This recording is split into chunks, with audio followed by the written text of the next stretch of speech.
అందరికీ నమస్కారం. Maria Corina Machado 58 సంవత్సరాల మహిళ. ఓ రకంగా ఈమెని ఉక్కు మహిళ ఆఫ్ వెనిజులా అంటారు. వెనిజులాలో ఓ రకంగా ఇప్పుడు నియంత్రణతో నడుస్తుంది. అక్కడున్న ప్రజలు వచ్చేటప్పటికి పాలకులు ఎవరైతే వాళ్ళు ఏం చెప్తే చేసుకుంటా పోవటం తెలిసింది కదా. కొన్ని ఏరియాలలో కొంతమంది చేయి చాచి బానిసలాగా మారిపోయి, ఒరే వీడు కనుక పదవిలో లేకపోతే మన బతుకులు బస్ స్టాండేరా, వాడి పదవిలో ఉంటే మనం ఏం చేయాల్సిన అవసరం లేదురా, వాడు మనకి ఏదో ఒకటి ఇస్తాడరా, వాడి కోసం ఏదో సరే చేద్దాంరా అన్నట్టు మారిపోయారు. ఒరే అలా కాదురా, మనకి స్వేచ్ఛ అనేది ఉందిరా, మన ప్రజాస్వామ్యం కావాలరా అంటూ అలు పెరగకుండా ప్రజాస్వామ్యం కోసం, ఆ దేశంలో ఉన్నటువంటి మహిళల కోసం, పురుషుల కోసం, హక్కుల కోసం పోరాడుతున్నటువంటి opposition party leader, at the same time మంచి ఏమంటారు ఎక్స్పర్ట్, ఎన్నో ఉద్యమాలు చేసింది అండ్ ఇంజనీర్ కూడా. సో అటువంటి ఆమెని ఈరోజు నోబెల్ శాంతి బహుమతికి ఎంపిక చేశారు. మొత్తం 344 నామినేషన్లు వచ్చాయి. అందులో 94 వచ్చేసి సంస్థలకు సంబంధించి, 244 వచ్చేటప్పటికేమో 244 అంతే, 244 244 వచ్చేసేమో మనుషులకు సంబంధించి, 94 వచ్చే సంస్థలకు సంబంధించి, మొత్తం 338 నామినేషన్లు. దెన్ ఫైనల్లీ ఈమెను ఎంపిక చేస్తున్నారు, Maria Corina Machado. Okay, Venezuela. ఇప్పుడు వైట్ హౌస్ నుంచి హలో హలో హలో హలో ఏంటి ట్రంప్కి శాంతి బహుమతి ఇవ్వలేదా? అయినా సరే ట్రంప్ ప్రపంచంలో ఉన్నటువంటి ఎన్నో కోట్ల మందిని కాపాడుతాడు, ఇంకా కూడా ఆయన అవిశ్రాంతంగా కృషి చేస్తూనే ఉంటాడు. దేనికోసం? శాంతి కోసం అట.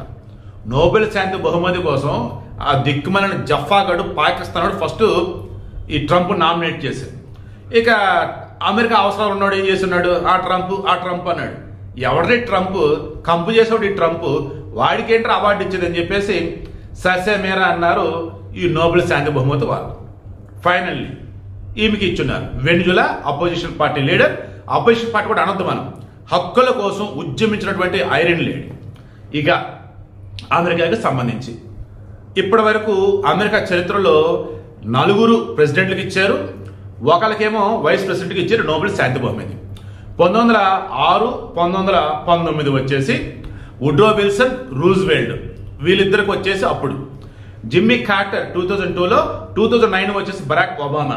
వీళ్ళు యుఎస్ ప్రెసిడెంట్గా ఉన్నప్పుడు పొందినటువంటి 4 ప్రెసిడెంట్లు శాంతి బహుమతి పొందినవారు.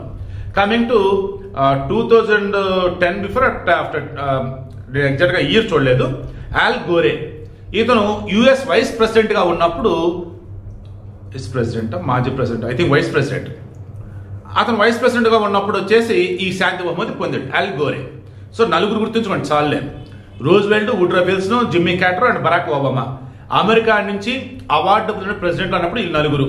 ఉపాధ్యక్షుడు ఎవరు అంటే ఆల్ గోరే. ఇయర్లు అనేది వదిలేసేయండి, ఓకేనా?